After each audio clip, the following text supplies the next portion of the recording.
ನಮಾಮಿ ಶಂಕರ ಸದಾಶಿವಸಮಾರಂಭಂ ಶಂಕರಾಚಾರ್ಯ ಮಧ್ಯಮಾಂ ಅಸ್ಮದಾಚಾರ್ಯ ಪರ್ಯಂತಂ ವಂದೇ ಗುರು ಪರಂಪರಾಂ ಶ್ರುತಿ ಸ್ಮೃತಿ ಪುರಾಣಾನಾಂ ಆಲಯಂ ಕರುಣಾಲಯಂ ನಮಾಮಿ ಭಗವತ್ಪಾದಂ ಶಂಕರಂ ಲೋಕಶಂಕರಂ. ನಾಡಿನ ಸಮಸ್ತ ವೀಕ್ಷಕ ಬಂಧುಗಳ ಪಾದಾರವಿಂದಗಳಿಗೆ ನನ್ನ ಶಿರಸಾಷ್ಟಾಂಗ ನಮಸ್ಕಾರಗಳು. ಎಲ್ಲರಿಗೂ ಶುಭೋದಯ. ಮಾತೃದೇವೋ ಭವ. ಬನ್ನಿ ಇವತ್ತಿನ ಪಂಚಾಂಗ ಫಲ ನೋಡೋಣ. 27ನೇ ತಾರೀಕು ಜನವರಿ 2026 ಮಂಗಳವಾರ. ಶ್ರೀ ವಿಶ್ವಾವಸು ನಾಮ ಸಂವತ್ಸರೆ, ಉತ್ತರಾಯಣೆ, ಶಿಶಿರ ಋತು, ಮಾಘ ಮಾಸೆ, ಶುಕ್ಲ ಪಕ್ಷದ ನವಮಿ ತಿಥಿ, ಭರಣಿ ನಕ್ಷತ್ರ. ಇವತ್ತಿನ ಪಂಚಾಂಗ ಫಲ ತುಂಬ ಒಂದು ಖುಷಿ ಸಮಾಚಾರ. ಪದ್ಮಶ್ರೀ, ಪದ್ಮಭೂಷಣ, ಪದ್ಮವಿಭೂಷಣ ಈ ಥರ ಒಂದು ನಮ್ಮ ಭಾರತ ಸರ್ಕಾರ ತುಂಬ ವಿಶೇಷ ಸಾಧಕರಿಗೆ ಇಂಥ ಒಂದು ವಿಶೇಷವಾದಂಥ ಒಂದು ಪ್ರಶಸ್ತಿಗಳನ್ನು ಕೊಡ್ತಿದೆ. ತುಂಬ ಜನಕ್ಕೆ ನಮ್ಮ ಗಣೇಶ್ ಸರ್ ಬಗ್ಗೆ ಗೊತ್ತಿಲ್ಲ. ಶತಾವಧಾನಿ ಗಣೇಶ್ ಹೆಸರು ಹೇಳೋಕ್ಕೂ ನಮಗೊಂದು ಅರ್ಹತೆ ಬೇಕು ಅಂತ ಹೇಳ್ತೇನೆ. ನಾನು ಮೆಚ್ಚಿದ, ನನಗೆ ತುಂಬ ಅಂತರಂಗದ ಗುರು ಅಂತ ಹೇಳಬಲ್ಲೆ. ತುಂಬ ಸಾಧಕರು, ಎಲೆಮರೆಯ ಕಾಯಿಯಾಗಿ ನಮ್ಮ ಕನ್ನಡ ಸಾಹಿತ್ಯದಲ್ಲಿ ಕುಮಾರವ್ಯಾಸರಿಂದ ಹಿಡಿದು, ಪಂಪರಿಂದ ಹಿಡಿದು, ಪಂಚತಂತ್ರದಿಂದ ಹಿಡಿದು, ಮಹಾಭಾರತದಿಂದ ಹಿಡಿದು ವ್ಯಾಖ್ಯಾನ, ಅವಧಾನ, ಒಂದ ಎರಡ, ಒಂದು ರೀತಿ ನಾವೆಲ್ಲ ಭಾಗ್ಯವಂತರು, ಸೌಭಾಗ್ಯವಂತರು. ಇಂಥ ಒಂದು ಹಿರಿಯ ಚೇತನ ನಮ್ಮ ಜೊತೆಯಲ್ಲಿದೆ. ಜ್ಞಾನ ಭಂಡಾರ, ಹಿಮಾಲಯ. ನಿಜ ಹೇಳಬೇಕು ಅಂದರೆ ಒಂದು ರೀತಿ ಎಲ್ಲೋ ನಮಗೆ ಅವ್ರ ಹೆಸರು ಹೇಳ್ತಾ ಹೂವಿನೊಂದಿಗೆ ನಾರು ಸ್ವರ್ಗ ಅಂತ ಅವರು ಹೆಸರು ಹೇಳುತ್ತಾ ನಾವು ಗೌರವ ಪಡೀತಿದ್ದೇವೆ. ಹಿಂದೆ ನನ್ನ ಪರಮಾಚಾರ್ಯರು ಬನ್ನಂಜೆ ಗೋವಿಂದಾಚಾರ್ಯರಿಗೂ ಕೂಡ ಪ್ರಶಸ್ತಿ ಬಂದಾಗ ಅದೆಷ್ಟು ಸಂತಸ ಪಟ್ಟಿದ್ನೋ ಅದೇ ರೀತಿಯೇ ಶತಾವಧಾನಿ ಗಣೇಶ್ ಅವ್ರ ಬಗ್ಗೆ ನಾನು ಎಲ್ಲಿಲ್ಲದ ಆನಂದ.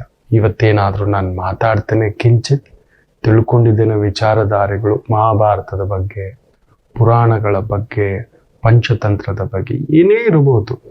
ಇಂಥ ಮಹಾನ್ ಮಹರ್ಷಿಗಳು, ಋಷಿ ಪರಂಪರೆ, ಅವರಿಂದ ಕೇಳಿದ್ದು, ನೋಡಿದ್ದು, ಸ್ವಲ್ಪ ಮಟ್ಟಿಗೆ ಅರ್ಥ ಮಾಡಿಕೊಂಡು ಅದಕ್ಕೊಂಚೂರು ಎಲ್ಲೋ ನಿಮ್ಮ ಜೊತೆ ಮಾತನಾಡುವಷ್ಟು. ನೀವೆಲ್ಲರೂ ತುಂಬ ದೊಡ್ಡ ವಿದ್ವಾಂಸರೇ. ಏನೋ ಮಾತನಾಡ್ತಾ ನಿಮ್ಮ ಜೊತೆ ಹಂಚ್ಕೋತಿದ್ದೇನೆ.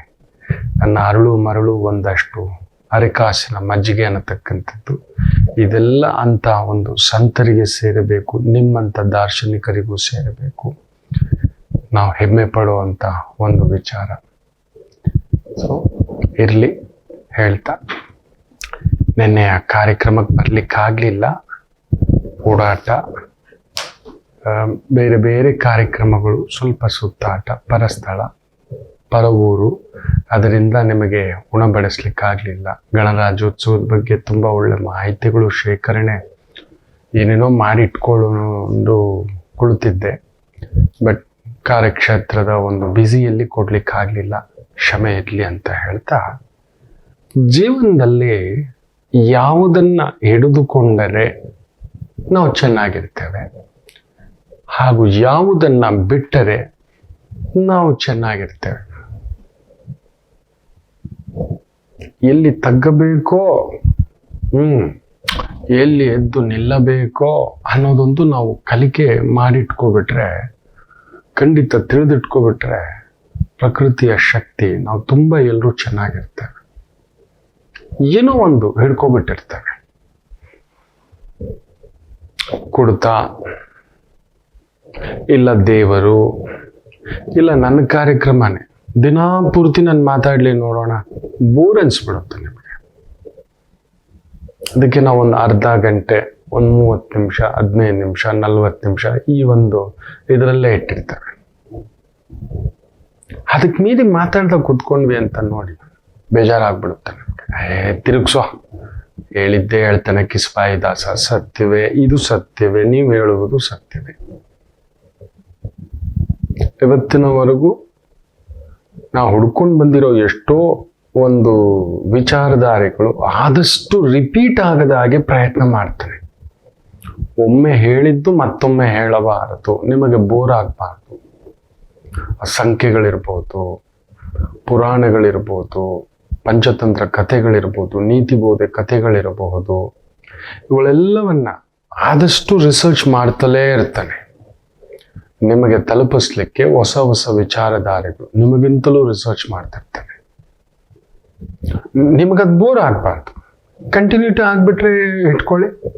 ನನ್ನನ್ನು ಕೂಡ ನೀವು ಒಂದು ರೀತಿ ಬೋರಿಂಗ್ ಪರ್ಸನ್ ಖಂಡಿತ ಆಗೋದಿಲ್ಲ. ಎದ್ದೋಗ್ಬಿಡ್ತೀರಿ, ಕಾರ್ಯಕ್ರಮ ಕೂತ್ಕೊಳ್ಳಲ್ಲ, ನಡೆಯೋಲ್ಲ, ಮುಗಿದು ಹೋಯ್ತು ಅನ್ನತಕ್ಕಂಥ. ಹಾಗೆ ನೀವು ಅಷ್ಟೇ, ಯಾವುದನ್ನೇ ಆದ್ರೆ ಹಿಡ್ಕೊಂಡೇ ನಿಂತ್ಕೊಂಡ್ರೆ ಕೆಟ್ಟೋಗ್ತೀರಿ. ಅಲ್ಲೇ ಇವತ್ತು ಮನುಷ್ಯ ಹತ್ಯೆ, ಆತ್ಮಹತ್ಯೆ, ಡಿಪ್ರೆಷನ್ ಈ ಮೂರಕ್ಕೂ ಜಾರಲಿಕ್ಕೆ, ಅತಿ ಕ್ರೋಧ ಉಂಟಾಗಲಿಕ್ಕೆ, ಅತಿಯಾದ ಕೋರಿಕೆ ಉಂಟಾಗಲಿಕ್ಕೆ ಕಾರಣ ಹಿಡ್ಕೊಂಡಿರೋದು ಮಗಳು ಮಗಳು ಮಗಳು ಮಗಳು ಮಗಳು ಮಗಳು. ಅದಕ್ಕೆ ನಾವು ಆಗಾಗ ಜ್ಯೋತಿಷದಲ್ಲಿ ಹೇಳ್ತಿರ್ತೇವೆ, ಇದೆಯಾ ಪ್ರಾಪ್ತಿ. ಇತ್ತೀಚೆಗೆ ಒಂದೇ ದಿನ ಒಂದು ಪರ್ಟಿಕ್ಯುಲರ್ ಸಂಖ್ಯೆಯ ಕಾಂಬಿನೇಷನ್ ಅಲ್ಲಿ ಜಾತಕ ಬರುತ್ತೆ. ಒಂದು 7 ಜಾತಕ ತಲ್ಲಣಿಸಿ ಕುತ್ಕೊಂಡು ನೋಡ್ತಾನೆ, ಏನೋ ಇದು ಅನ್ನತಕ್ಕಂಥದ್ದು. ನೋಡಿದ್ರೆ ಅಷ್ಟೂ ಜನನೂ ಆ 7 ಜನರಲ್ಲಿ 6 ಜನ ಹೇಳಿ ಕಳಿಸಿದಾನೆ, ಇಂಥದ್ದೊಂದು ಬಿರುಗಾಳಿ ನಡೆಯುತ್ತೆ, ಬಿ ರೆಡಿ, ಗೆಟ್ ರೆಡಿ, ಕೆಲಸ ಮಾಡಲಿಕ್ಕೆ, ನಿಂತ್ಕೊಳ್ಳಿಕ್ಕೆ ಅಂತ. ಅದೃಷ್ಟಕ್ಕೆ ಒಬ್ಬರು ಮದುವೆ ಆಗಿಲ್ಲ. ಈ 7 ಜಾತಕಗಳಲ್ಲಿ 6 ಜನ ಆಗ್ಬಿಟ್ಟು ಅನುಭವಿಸ್ತಿದ್ದಾರೆ, ಒಬ್ಬರು ಮಾತ್ರ ಕಣ್ಣೀರೇ ಬಂದು ತುಂಬಾ ದೂರದಿಂದ. ಗೆಜೆಟೆಡ್ ಆಫೀಸರ್ ಆತ, ಗುರುಗಳೇ ನನಗೆ ಮದುವೆ ನೀವು ಹೇಳಿದ ಹಾಗೆ ಇನ್ನೂ ಅದು ಯಾಕೋ, ನಾನು ಅವತ್ತೇ ಹೇಳಿದ್ನಲ್ಲ, ಇನ್ನೂ ಅದನ್ನೇ ಹಿಡ್ಕೊಂಡು ಕೂತಿದ್ಯಾ, ಸನ್ಯಾಸಿ ಕಣೋ ನೀನು, ಸುಮ್ಮನೆ ಇದ್ಬಿಡೋ, ಯಾರಾದ್ರೂ ಬರ್ಲಿ, ಸೋಲ್ಮೇಟ್ ಬರ್ಲಿ, ಇನ್ನೂ ಅಲ್ಲೇ ಇಟ್ಕೊಂಡು ಕೂತಿದ್ಯಾ. ನಮ್ಮಲ್ಲಿ ಒಂದೇ ದಿನ 7 ಜಾತಕಗಳಲ್ಲಿ 6 ಜನ ಅದನ್ನೇ ಇಟ್ಕೊಂಡು ನರಳುತ್ತಿದ್ದಾರೆ. ಅದೃಷ್ಟಕ್ಕೆ ನಾನು ಹೇಳಿದ ಮಾತನ್ನು ಸ್ವಲ್ಪ ಸೀರಿಯಸ್ ತಗೊಂಡು ಒಂದ್ ಸ್ವಲ್ಪ ಕೆಲಸ ಕಾರ್ಯ ಕ್ಷೇತ್ರದ ಮೇಲೆ ಗಮನ ಕೊಟ್ಬಿಟ್ಟಿದ್ದಾರೆ.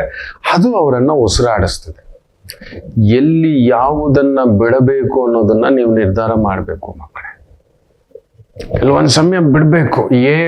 ಆ ಮನೆ ಅಪ್ಪ ಹಾಕಿದ್ದು ಗೊತ್ತಾ ಗುರುಗಳೇ, ತಾತ ಕಟ್ಟಿದ್ದು ಜಾಗ ಗೊತ್ತಾ ಗುರುಗಳೇ, ಅವ್ರಿಗೇನು ಗೊತ್ತಾ ನಿಮ್ಗೆ ಆಸ್ತಿ ಮಾಡಿ ಇಟ್ಟಿರೋದು, ನಿಮ್ಗೇನಾದ್ರೂ ಗೊತ್ತಿದೆಯಾ?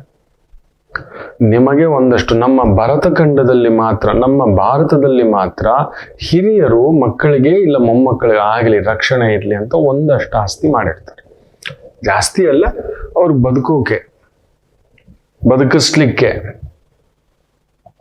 ಇವತ್ತೇನಾಗ್ಬಿಟ್ಟಿದೆ, ಅದೇ ದೌರ್ಬಲ್ಯ ಆಗ್ಬಿಟ್ಟಿದೆ. ನೀನೇನ್ ಮಾಡಿ ಇಟ್ಟಿದ್ಯಾ ಅಂತಾರೆ. ಇಲ್ಲವೇ ಇಲ್ಲ. ಅಮೇರಿಕ, ನೀವು ಯಾವುದೇ ದೇಶದಲ್ಲೂ ಈ ಪದ್ಧತಿ ಇಲ್ಲ. ನಮ್ಮ ಭಾರತ ದೇಶದಲ್ಲಿ ನಮ್ಮ ಮಕ್ಕಳು ನಾಳೆ ಕಷ್ಟಪಡಬಾರ್ದು, ಅವ್ರಿಗೊಂಚೂರು ಒಂದಷ್ಟು ಬಂಗಾರ, ಒಂದಷ್ಟು ಅನ್ನತಕ್ಕಂಥದ್ದು ಅದನ್ನ ಊರ್ಸಿದ್ದಾರೆ ನಮ್ಮ ಜೀನ್ಸ್ ಅಲ್ಲೇ. ಇವು ಮಕ್ಕಳಿಗೆ ಎತ್ತಿಡ್ಬೇಕು, ಮಕ್ಕಳಿಗೆ ಎತ್ತಿಡ್ಬೇಕು, ಮಕ್ಕಳಿಗೆ ಎತ್ತಿಡ್ಬೇಕು ಅಂತ. ಇವತ್ತು ಅದು ಉಲ್ಟಾ ಆಗಿ ನಿಂತು ಬಿಟ್ಟಿದೆ. ಯಾವುದನ್ನ ಬಿಡಬೇಕು, ನಮ್ಮ ಮಕ್ಕಳು ನಮ್ಮ ಮಕ್ಕಳು ನಮ್ಮ ಮಕ್ಕಳು ನಮ್ಮ ಮಕ್ಕಳು, ನಿಜವಾಗ್ಲೂ ನಮ್ಮ ಮಕ್ಕಳು ನಮ್ಮ ಪರವಾಗಿದ್ದಾರೆ. ಈಗ ಗಮನಿಸಿ ನೋಡಿ, ಅಲ್ಲೇ ನೀವು ಹಿಡಿದಾಕೊಂಡು ಇನ್ನು ಒಂದು ಮಗು, ನನ್ನ ಮಗ ಹಠ ಮಾಡಿಬಿಟ್ಟ ಗುರುಗಳೇ, ಅದಕ್ಕೆ ಇಂಜಿನಿಯರಿಂಗ್ ಸೇರಿಸಿದ್ವಿ. ಅವನ್ ಫಿಸಿಕ್ಸು, ಕೆಮಿಸ್ಟ್ರಿ, ಮ್ಯಾಥ್ಸು 3ರಲ್ಲೊಂದು ನಂಬರ್ ಇಲ್ಲ, ಬಿಟ್ಬಿಡಿ ಅಂದೆ. 40 ಹೊಡಿತಿಲ್ಲ ಪುಣ್ಯಾತ್ಮ. ಅವನ್ ಹಠ ಮಾಡಿದ್ನಂತೆ, ಇವ್ರು ಮಾಡಿದ್ರಂತೆ, ಶಕ್ತಿ ತಿಳ್ಕೊಳ್ಳಿಲ್ಲ. ಯಾವುದು ಬಿಡಬೇಕು, ಹಿಡ್ಕೋಬೇಕು, ಸರಿ ನನ್ನಲ್ಲಿ ಈ ತರದ್ದು ಯಾರೋ ಅಕ್ಕಪಕ್ಕ ಪ್ರಚೋದನೆ, ಪ್ರಭಾವ, ಸ್ವಭಾವ. ನಮ್ಗೆ ಅಂತ ಒಂದು ಸ್ವಭಾವ ಇರುತ್ತೆ ಮಕ್ಳೇ, ನಮ್ ಕ್ಯಾರೆಕ್ಟರ್ ಆ ತರ ಇರೋಲ್ಲ. ಎಲ್ಲೋ ಒಂದು ಪಾರ್ಟಿಗೆ ಹೋಗ್ತೇವೆ, ಒಂಚೂರು ಅಲ್ಲೇ ಕುತ್ಕೊಳ್ಳೋದು, ಅದು ನಮ್ಮ ಸ್ವಭಾವ ಅಲ್ಲ. ಎಲ್ಲೋ ಒಂಚೂರು ತಿಂದ್ವಿ, ಎಲ್ಲೋ ಏನೋ ಒಂದು ಇರ್ಲಿ, ಅಲ್ಲೇ ಹ್ಯಾಂಗ್ ಔಟ್ ಆಗೋದು. ದೇವರು ಕೆಲವ್ರು ನೋಡ್ಬೇಕು, ಬರೀ ಬೆಳಿಗ್ಗೆ ಎದ್ದು ಬಿಟ್ರೆ ಆ OCD ಪ್ರಾಬ್ಲಮ, ACD ಪ್ರಾಬ್ಲಮ ಏನೋ ಒಂದು ಹೇಳ್ತಾರೆ. ಅದ್ ಮುಟ್ಬೇಡ, ಅದು ಮುಟ್ಬೇಡ, ಅದ್ ಮುಟ್ಬೇಡ, ಹೀಗ್ ಮುಟ್ಬೇಡ. ಅಯ್ಯೋ ಶುರು. ಒಂದ ಗಂಡನಿಗೆ ಟಾರ್ಚರು, ಇಲ್ಲ ಹೆಂಡತಿಗೆ ಟಾರ್ಚರು. ಜೀವ ಹೋದಾಗೆ. ಇನ್ನೂ ಒಬ್ಬ ಮೊನ್ನೆ ಜರ್ಮನಿಯಿಂದ ಬರ್ತಾನೆ, ಚೆನ್ನೈಯಲ್ಲಿದ್ದಾನೆ, ಬಾಬು ಅಂತ. ಚೆನ್ನೈಗೆ ಬಂದಿದ್ದಾನೆ ಫ್ಯಾಮಿಲಿ ಸಮೇತ. ಬಂದ ತಕ್ಷಣ ಕೇಳಿದ ಮಾತು, ವಿಷ ತಗೊಬಂದಿದೀಯಾ ಜೊತೆಯಲ್ಲಿ ಅಂತ. ನೀವು ಹೇಳಿದ ಹಾಗೆ ಆಗ್ಬಿಟ್ಟಿದೆ ಗುರುಗಳೇ. ಮೊದಲನೇ ಮದುವೆನೇ ಜೀವಾವಧಿ ಶಿಕ್ಷೆ ಕಣೋ, ಎರಡನೇದೇನಾದ್ರೂ ಆದ್ರೆ ನಿಮ್ಗೆ ಗಲ್ ಶಿಕ್ಷೆನೆ ಅಂತ ನರಕ ಆಗ್ಬಿಟ್ಟಿದೆ. ಏನ್ ಮಾಡಿದಾಳೆ ಗೊತ್ತಾ? ಮನೆ ಕೆಲಸದವಳಿಗೆ ಏನಮ್ಮ ಇದು ಸರಿಯಾಗಿ ಕ್ಲೀನ್ ಮಾಡಿಲ್ಲ ನೀನು ಅಂತ ಕೇಳಿರೋದಷ್ಟೇ. ಇಬ್ಬಿಬ್ರು ಕೆಲಸದವ್ನ ಇಟ್ಟಿದ್ದಾನೆ ಮನೇಲಿ, ನೆನ್ಪಿಟ್ಕೊಳ್ಳಿ. ಏನೋ ಕೆಲಸದವ್ನ ಬೈತೀಯ ನೀನು, ಅವೆಲ್ಲ ನಂಗೆ ಗೊತ್ತಿಲ್ಲ, ನನಗೆ ಅವಮಾನ ಮಾಡಿಬಿಟ್ಟೆ, ನೀನು ಅವಳು ಕಾಲು ಹಿಡ್ಕೊ, ಇಲ್ಲ ನಾನು ಹೊರ್ಟೋಗ್ತೀನಿ. ದಪ್ಪ ದಪ್ಪ ಬ್ಯಾಗ್ ಎತ್ಕೊಂಡು, ನೀವು ನಂಬಲ್ಲ, ಅವ್ನು ಕಾಲು ಹಿಡ್ಕೊಂಡಿದ್ದಾನೆ. ಕೆಲಸದವಳು ಕೂಡ ಗಾಬರಿ ಆಗ್ಬಿಟ್ಟಿದ್ದಾಳೆ. ಅವಳಿಗೆ ಆನಂದ. ಯಾವ್ದನ್ನ ಬಿಡ್ಬೇಕು, ಯಾವಾಗ ಬಿಡ್ಬೇಕು ಅನ್ನೋ ಪ್ರಜ್ಞೆ ಇಲ್ಲ ಅವ್ನಿಗೆ. ಯಾವಾಗ್ಲೂ ಹೇಳಿದ್ದೆ, ನಾವು ಹಿಡಿದುಕೊಂಡು ಕುಳಿತುಕೊಳ್ಳುವುದು ಅದು ಬದಲಾಗುತ್ತೆ, ಅದು ಬದಲಾಗುತ್ತೆ. ನೀವು ಯಾವ್ದನ್ನ ಹಿಡ್ಕೋಬೇಕು ಅನ್ನೋದೇ ಗೊತ್ತಿಲ್ಲ ದಡ್ರಿಗೆ. ಇವ್ರು ಯಾರು ಬದಲಾಗಲ್ಲ ಮಕ್ಕಳೇ, ಯಾರು ಬದಲಾಗೋಲ್ಲ. ನನ್ನ ಹತ್ರನೂ ಬರಬೇಡಿ ಅಂತ ಅದಕ್ಕೆ ಹೇಳ್ತಿರ್ತಾನೆ. ನಿಮ್ಮ ಹಣೆ ಬರ ಬದಲಾಗಬೇಕು ಅಂದ್ರೆ ನೀವು ಒಂದನ್ನ ಮಾಡ್ಬೇಕು, ಕೆಲವೊಂದನ್ನ ಬಿಟ್ಬಿಡ್ಬೇಕು. ಅದರಿಂದನೂ ಮಗನೇ ಮಗಳೇ, ಒಂದು ಬಹು ಪ್ರಖ್ಯಾತ ಕ್ರಿಕೆಟರ್, ಅದ ಮದುವೆ ಆಗ್ತಾನೆ, ಅದನ್ನ ತಂಗಿಗೆ ಮದುವೆ ಆಗುತ್ತೆ, ಸೆಟ್ಲ್ ಆಗ್ತಾನೆ ಮಗ. ಮಗನಿಗೆ ಮದುವೆ ಆಗಿ ಮಗಳಿಗೆ ಮದುವೆ ಮಾಡಿದ ಒಂದು ತಿಂಗಳಲ್ಲಿ ಆ ತಾಯಿ ಡೈವರ್ಸ್ ಕೊಡ್ತಾಳೆ. ಆವತ್ತಿಗೆ 32 ವರ್ಷ ಆಗಿರುತ್ತೆ. ಕರ್ನಾಟಕದ ಬಹುದೊಡ್ಡ ಕ್ರಿಕೆಟರ್. ಇಲ್ಲಿ ಬಿಡಬೇಕು.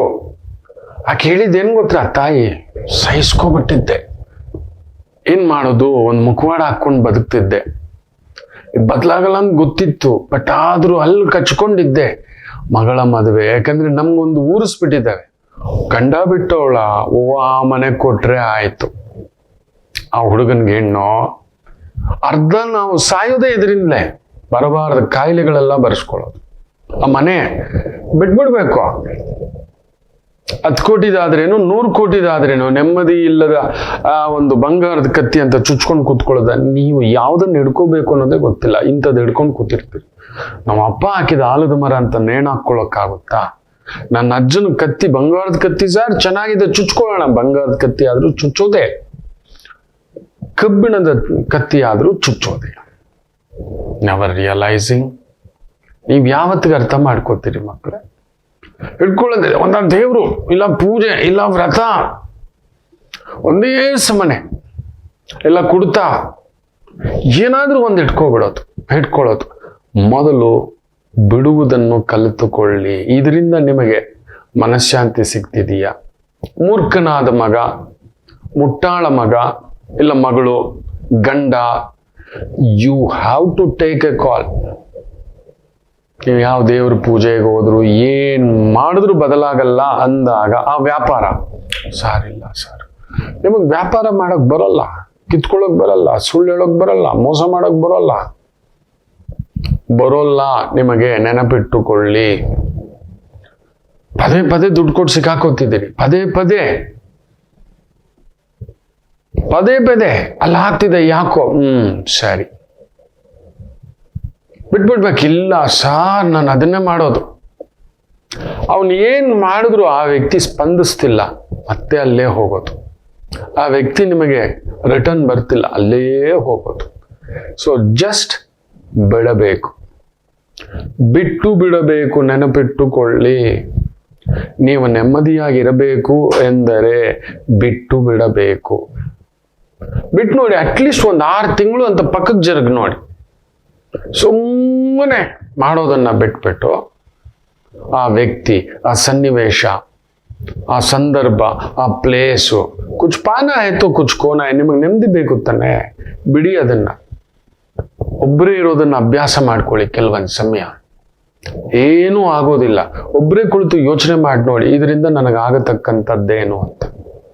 ಇಲ್ಲ ಅಲ್ಲಿ ಇಟ್ಕೊಬಿಡೋದು, ಜಿದ್ದಿಗೆ ಹೋಗೋದು. ಒಂದು ಹೆಣ್ಮಗು ಯಾವುದೋ ಒಂದು ಪ್ರೀತಿ ಮದುವೆವರೆಗೂ ಬಂದಿದೆ, ಇಬ್ರು ಹಾರ ಬದಲಾಯಿಸ್ಕೊಂಡಿದ್ದಾರೆ, ಸರಿ ಮನೆಯವ್ರಿಗೆ ಗೊತ್ತಾಗಿದೆ, ಹುಡುಗನಲ್ಲಿ ಏನೋ ಮಾರ್ಪಾಡು ತಂದ್ರ, ಅವೆಲ್ಲ ಸುಳ್ಳು. ನೋಡಿ, ಯಾರೋ ಇದಕ್ಕೆ ಹೇಳ್ತಾರೆ ಅಂತ ಹೇಳಿದ ತಕ್ಷಣ ಇದು ಬಂಗಾರ ಆಗೋಲ್ಲ, ಹೊಗಳಿದ ತಕ್ಷಣ, ತೆಗಳಿದ ತಕ್ಷಣ ಬೆಳ್ಳಿ ಆಗಲ್ಲ. ಇದ್ರ ಯೋಗ್ಯತೆ ತಗಡೆ, ಸ್ಟೀಲೆ. That's it. ಸಡನ್ ಆಗಿ ಮದುವೆ ಬೇಡ ಅಂತಿದ್ದಾನೆ. ಹಿರಿಯರು ನಿಂತು ಮದುವೆ ಮಾಡಬೇಕು. ಅವ್ರ ನಡುವೆ ಅನುಬಂಧ, ದೈಹಿಕ, ಮಾನಸಿಕ ಎಲ್ಲ ಸುತ್ತಿದ್ದಾರೆ. 1-2 ವರ್ಷ ಇಬ್ರು ಹಾರನು ಬದಲಾಯಿಸ್ಕೊಂಡು ಮದುವೆ ಅಂದ್ಕೊಂಡಿದ್ದಾರೆ. ಈಗ ಮನೆಯವ್ರಿಗೆ ಹೇಳಿ ಎಲ್ಲರ ಸಮ್ಮುಖದಲ್ಲಿ ಮದುವೆ ಆಗ್ಬೇಕು ಅಂದ್ರೆ ಹುಡುಗ ಜಾತಿ ಪ್ರಶ್ನೆ ಎತ್ತುಬಿಟ್ಟಿದ್ದಾನೆ, ಅಂತಸ್ತಿನ ಪ್ರಶ್ನೆ ಎತ್ತುಬಿಟ್ಟಿದ್ದಾನೆ, ವ್ಯಕ್ತಿತ್ವದ ಪ್ರಶ್ನೆನೂ ಎತ್ಬಿಟ್ಟಿದ್ದಾನೆ, ಕ್ಯಾರೆಕ್ಟರ್ ಪ್ರಶ್ನೆನೂ ಎತ್ತುಬಿಟ್ಟಿದ್ದಾನೆ. ಇನ್ನೇನು ಬೇಕು ಅವನು ತಗಲಾಕೊಳ್ಳೋದು? ಇನ್ನೇನಿಗೆ ಬೇಕು? ಬೆಳಗ್ಗೆ ರಾತ್ರಿ ಪೂರ್ತಿ ಅಮೃತ ತಿಂದಿದ್ವಿ, ಅಮೃತದಂಥದ್ದು ಏನೋ ಒಂದು ಸಿಹಿ ತಿಂದಿದ್ವಿ. ಬೆಳಿಗ್ಗೆ ಆದ್ಮೇಲೆ ಅದು ಕಸ ಆಗ್ಬಿಟ್ಟಿದೆ, ತೆಗೆದು ತೊಳೆದು ಬರ್ತಿರ್ಬೇಕು ನಾವು. ಈಗ ಅವ್ನು ಕಸ ಆಗ್ಬಿಟ್ಟಿದ್ದಾನೆ. ಇಲ್ಲ, ಜಿದ್ದಿಗೆ ನಿಂತ್ಬಿಟ್ಟಿದೆ ಆ ಮಗು, ಜಿದ್ದಿಗೆ, ಹಠಕ್ಕೆ. ಇಲ್ಲ, ನನಗೆ ಅವನು ಮೋಸ ಮಾಡ್ಬಿಟ್ಟೆ, ಬಿಟ್ಬಿಡು, ಅದು ಇನ್ನೊಂದು ರಾಬಡಿ ಅಂತ ಹೇಸಿಗೆನ ತಂದು ಮನೇಲಿ ಇಟ್ಕೊಳ್ಳೇಬಾರ್ದು. ನಡು ಮನೇಲಿ ಇಟ್ಕೊಳ್ಳೋದು, ನಡು ಮನೆಯಲ್ಲಿ ಇಲ್ಲ, ಅವನ ಹಿಂದ್ಗಡೆನೆ ಹೋಗೋದು. ಅವ್ರ ಮನೆಯವ್ರು ಬದಲಾಯಿಸ್ಬಿಟ್ರು. ಖಂಡಿತ ಅಲ್ಲ. ಯಾರು ಏನ್ ಹೇಳಿದ್ರು, ನಿಜವಾದ ಪ್ರೀತಿ, ನಿಜವಾದ ವ್ಯಕ್ತಿತ್ವ ಇದ್ದಿದ್ರೆ ಪುಟ್ಟಂದ್ರ ಯಾರು ಏನು ಮಾಡ್ತಿರಲ್ಲ. ಇವತ್ತು ನಿಜವಾದ ಪ್ರೀತಿ ಬೇಕಿಲ್ಲ, ನೀವು ಅದನ್ನ ಅರ್ಥನೂ ಮಾಡ್ಕೋತಿಲ್ಲ. ಮೊನ್ನೆ ಕೂಡ ಒಂದು ದಕ್ಷ ಅಧಿಕಾರಿ 1994 ಏನೋ ನನಗೆ ನೆನಪಿರೋ ಹಾಗೆ, 84 88 ಒಂದೇ ಮಾತು ಹೇಳಿದ್ರು, ಮದುವೆ ಇಲ್ಲ, ಗಳ ಗಳ ಗಳ ಗಳ ಗಳ ಆಡುತ್ತೆ. ಇಲ್ಲವೇ ಇಲ್ವಾ? ನಿನಗಿಲ್ಲ, ಪ್ರೀತಿ ವಿಚಾರದಲ್ಲಿ ನೋವಾಗಿದೆ, ಮೋಸ ಆಗಿದೆ. ತುಂಬಾ ದೊಡ್ಡ ಅಧಿಕಾರಿ, ಸುಮ್ಮನೆ ಕರಿಯರ್ ಮೇಲೆ ನೋಡೋ ಗೆಜೆಟೆಡ್ ಆಫೀಸರ್ ನೀನು. ತುಂಬಾ ಎಲ್ಲಿಗೋ ಹೋಗ್ಬೇಕಾಗಿರೋದು, ಇನ್ನೂ ಇದ್ರ ಹಿಂದ್ಗಡೆ ನಿಂತಿದೀಯ ನೀನು. ನಿಂಗೇನಾದ್ರೂ ಪ್ರಜ್ಞೆ ಇದೆಯಾ ಅಂತ. ಅಳುವುದೇ, ಅದನ್ನೇ ಇಟ್ಕೊಳ್ಳೋದೆ. ಗೊತ್ತಾಗುತ್ತೆ ಅನ್ನ ಬೆಂದಿದೆಯಾ ಇಲ್ಲವಾ ಅನ್ನತಕ್ಕಂಥ ಪೂರ್ತಿ ಅನ್ನ ತಿಂದು ನೋಡುವ ಅವಶ್ಯಕತೆ ಇಲ್ಲ. ನಾವು ಅಲ್ಲಿಯೇ ನಿಂತುಕೊಳ್ಳುವುದು, ಅದರ ಹಿಂದ್ಗಡೆಯೇ ಹೋಗುವುದು, ಅದನ್ನೇ ತಲೆ ಕೆಡಿಸ್ಕೊಳ್ಳೋದು ಬಿಟ್ಟು ಬಿಡಿ. ಕುಳಿತುಕೊಂಡು ನಿಮ್ಮನ್ನು ಪ್ರೀತಿಸಿ. ನಿಮ್ಮ ಒಳಗಡೆ ಅಂತರಂಗದಲ್ಲಿ ಇಲ್ಲೊಬ್ಬ ಭಗವಂತ ಇದ್ದಾನೆ, ಅವನನ್ನು ಪ್ರೀತಿಸಿ, ಅವನನ್ನು ಆರಾಧಿಸಿ, ಆ ಶಕ್ತಿಯನ್ನ ಜಾಗೃತ ಮಾಡಿ.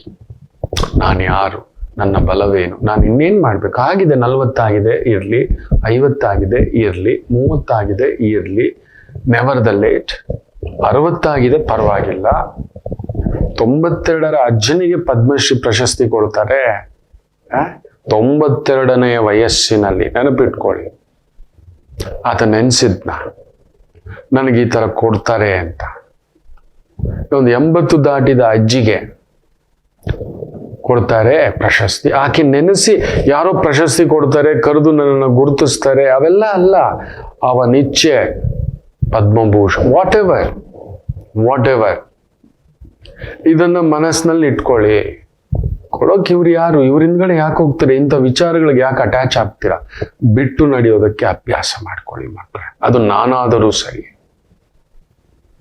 ಕೇಳ್ತಾ ಕೂತ್ಕೊಂಡು ಬೇರೆ ಕೆಲಸ ಮಾಡೋದು ಬಿಟ್ಬಿಟ್ಟು, ಮಕ್ಕಳಿದ್ದಾರೆ, ಮನೆ ಇದೆ, ಯಜಮಾನ ಇದೆ, ಯಜಮಾನಿ ಇದೆ, ಓದೋದಿದೆ, ಜವಾಬ್ದಾರಿಗಳಿದೆ, ಅದ್ರ ಕಡೆ ನೋಡಿ ಒಂದು ಅರ್ಧ ಗಂಟೆ ಸಾಕು. Not more than that. ಅಲ್ಲೇ ಕುತ್ಕೊಳ್ಳೋದು ಬರೀ ನನ್ನ ವಿಡಿಯೋಸ್. ಕೆಲವ್ರು ಹೇಳ್ತಿರ್ತಾರೆ, ಸಂಕಟ ಆಗುತ್ತೆ, ಅಯ್ಯೋ ನಮ್ಮ ಯಜಮಾನ್ರು ಅವ್ರಿಗೆ ಮಲಗುವಾಗ್ಲೂ ಊಟ ಮಾಡೋವಾಗ್ಲೂ ಇರ್ಲಿ ಒಂದು 10 ನಿಮಿಷ ಮಧುರಾಮ್. ಅದೇ ಸಿಹಿ ತಿಂದ್ರೆ ಅತಿಯಾದರೆ ಅಮೃತವೂ ವಿಷ. ಜಾಗ್ರತೆ. ಒಂದು ಪುಟ್ಟು ವಿರಾಮ ತಗೊಂಡು ವಾಪಸ್ ಬರೋಣ. ಮಾತೃದೇವೋ ಭವ. ನಮಾಮಿ ಶಂಕರ. ಕಟಕ ರಾಶಿಗೆ ಯಾವಾಗಲೂ ಕುಟುಕ್ತಲೇ ಇರುತ್ತೆ ಜೀವನ. ಒಂದ ಸಂಗಾತಿ ಇಲ್ಲ ಮಕ್ಕಳು.